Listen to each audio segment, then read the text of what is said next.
G'day, have I got a story for you? Check the disclaimer. Season 2, Episode 43. The Secret. Jason speaking.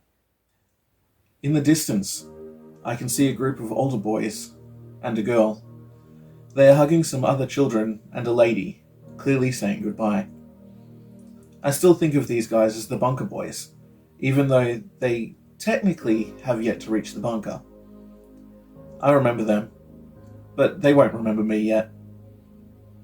These boys were previously imprisoned by a scientist, trapped for years before they escaped, with the help of Code 3. The scientist worked at one of the facilities run by the Mangler, the same facility where Dr. Ivan worked. When Dr. Ivan and his family escaped from that facility, they met with the bunker boys and all travelled in a bus to take them to safety. So, this situation isn't really new to them. This time is a bit different though. They are not only escaping something, but also going to where they believe they should be, so they can help others. This place, the bunker, can be their home as long as they like. There will be so many people for them to help. Unlike some of the others who have boarded the bus and have been more apprehensive or reluctant, even skeptical, these boys seem more excited to join us, or maybe eager is the correct word. Daniel speaking. I almost cannot believe my eyes.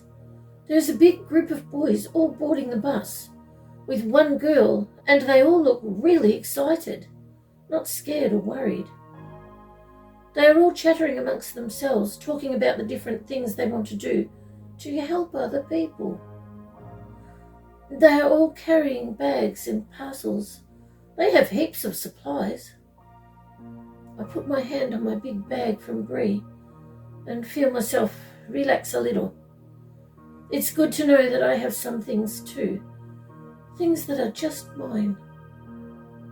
The smallest boy from the group keeps running around looking at everything and everyone, talking openly and happily.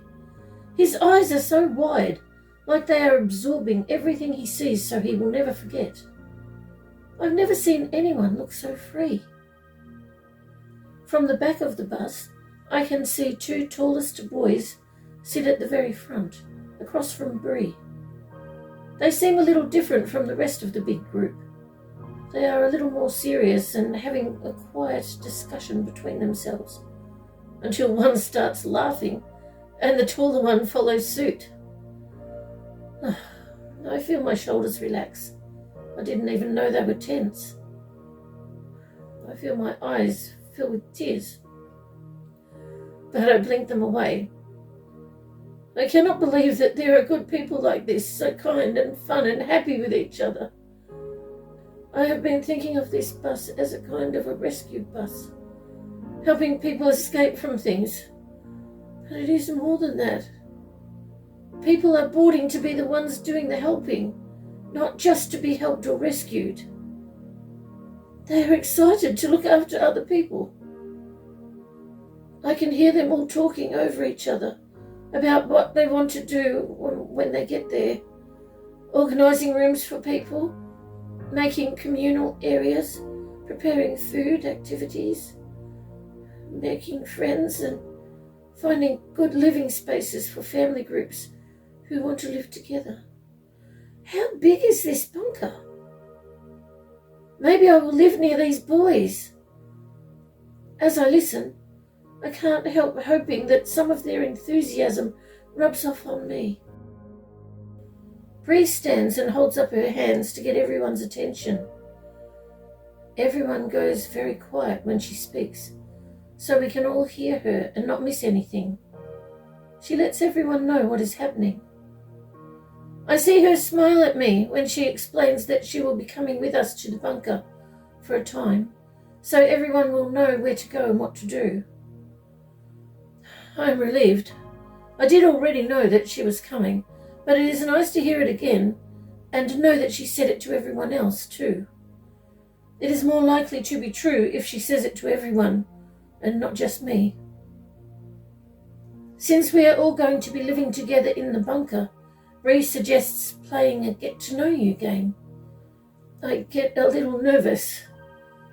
I've never told anyone about me.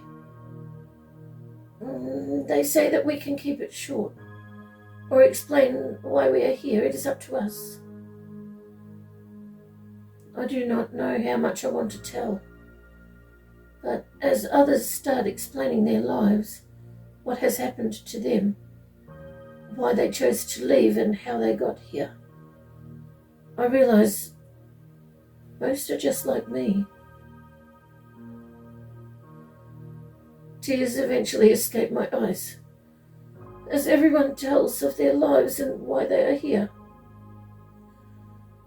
The tears grow more frequent as I hear the boys from this big group all explain what had happened to them, how they were trapped, hurt and starved, how they never thought they could be free until the tallest boy, Corey, listened to the voice. The same voice we have all listened to. Every one of them speaks of Corey, how without them none of them would be free, how they would follow him wherever he thought they should go. They say how excited they are to be going to the bunker, where they can help people just like them. That is when I start to tell my story. I explain how my life had been so similar to theirs. Trapped, alone, starved, beaten, broken. I never knew people could be like this. I gestured to everyone as I failed to hide my tears. Wanting to help each other, choosing to trust each other. I feel the shame of my next words. I didn't think I could trust the voice. I didn't think I could trust Bree. But what other choice was there? I was ready for what might happen. I didn't think I would still be here today. I pause. No one speaks. I look at everyone around me. Many with tears just like me. Thank you, I say, crying openly now. I never thought freedom was real. I never thought there were safe places, especially not one for me. But because of all of you, I know this is real. I know safety and trust and love are real. I want to feel those things. I know I will actually have a family here. Thank you so much.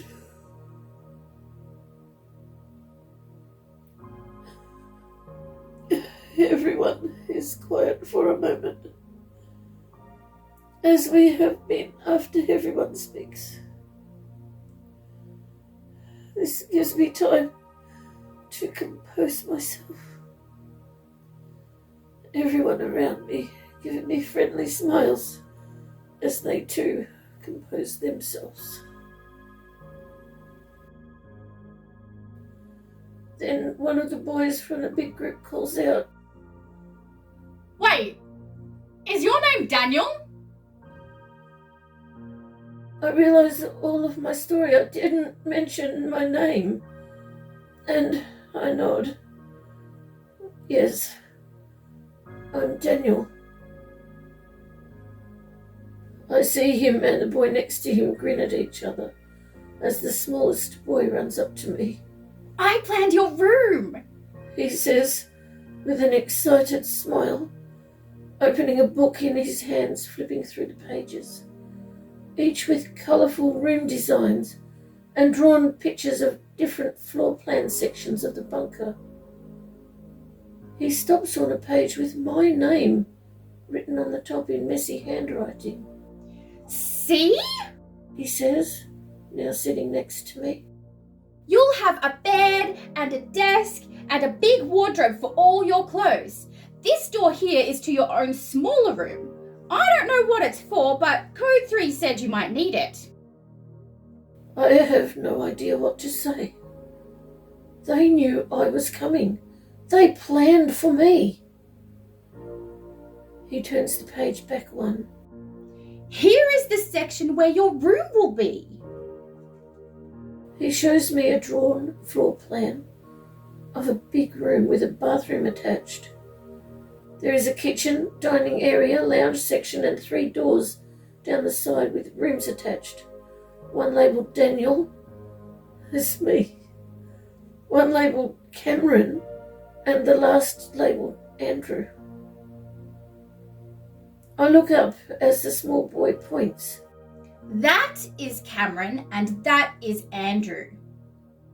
The 2 boys who smiled at each other a moment ago are now grinning and waving.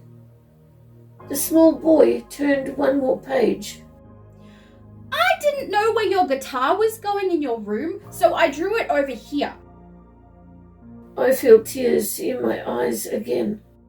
Code 3 said you haven't chosen a colour yet, so I coloured it all the colours because I didn't know what you were going to choose. I'm going to play guitar, I hear myself say. Oh yes, of course. Otherwise, why would you have one? The smallest boy said as though it was the most obvious thing. The boy then gets up and half skips back to his seat.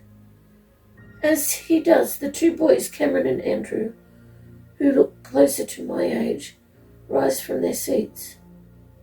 The Get to Know You game is clearly paused as Cameron and Andrew sit in the seats just in front of me, turning to face me and explain that we 3 are going to have our rooms together because our brothers won't want to be woken by our late night music sessions. Our other brothers? Music sessions? I have never played an instrument, I say, but I would really like to. Both Cameron and Andrew said that they haven't played before either. Apparently our instruments will be waiting for us at the bunker, but we all need to pick the colour for them for when we get there. Cameron pulls out a book that looks similar to the ones the small boy had. But when he opens it, there are all these different logo designs. If we are going to be in a band, we should probably agree on our name and logo, he says, before giving me a look like he suddenly realised something. Oh, I forgot. Do you want to be in our band? We are going to need a guitarist, and it would be nice for us all to learn together. Yes, please, I blurt out, unable to contain my sudden excitement. I would really like that. Andrew and Cameron both smile. Excellent. Now, what are we thinking for a name? Tiana speaking. I don't like it here. Everyone is entirely too happy and loud. We are not supposed to be happy. We are meant to be serious and pay attention and don't look at me and don't touch that. And we are not supposed to be loud. We are meant to be quiet and only speak if you're spoken to and don't ask questions. Don't they know? Children should be seen and not heard. And not seen too, actually. So children should be perfect. Everyone is talking at once. There is too much noise and too many people. Hello, Tiana. He's sitting right next to me. He knows my name already. The voice probably told him. She tells me all kinds of things. Hello, little boy, I whisper. Why isn't everyone following the rules? What rules? He whispers back. Children rules, obviously, I say. I don't know what other rules there might be, Or maybe bus rules? But I don't know those ones. I have never been on a bus before, or even heard of a bus. Only a carriage, and those are for rich people. I am not a rich people. Everyone here is children, and they should be following the rules. Like taking your plate to the kitchen sink? He asks. But it isn't mealtime and there's no kitchen here. He says with a laugh. No, like children must be seen and not heard. Children should not speak unless spoken to. Children should not ask questions. Children should not touch things. Children should be silent. Children should keep their eyes and hands to themselves. Children should stay out of the way of... That is way too many rules. He interrupted. And they are kind of silly. What are children allowed to do? Sit quietly and not ruin your clothes. You have to look perfect, I say. I watch his face change through a lot of different expressions. They're kind of funny, and he doesn't seem to know what to say. Your face is being funny, I say, as a little laugh comes out, but I cover it up quickly with both hands. He grins at me. Let me guess. Children should not laugh? I look at the floor. I didn't mean to. He shakes his head.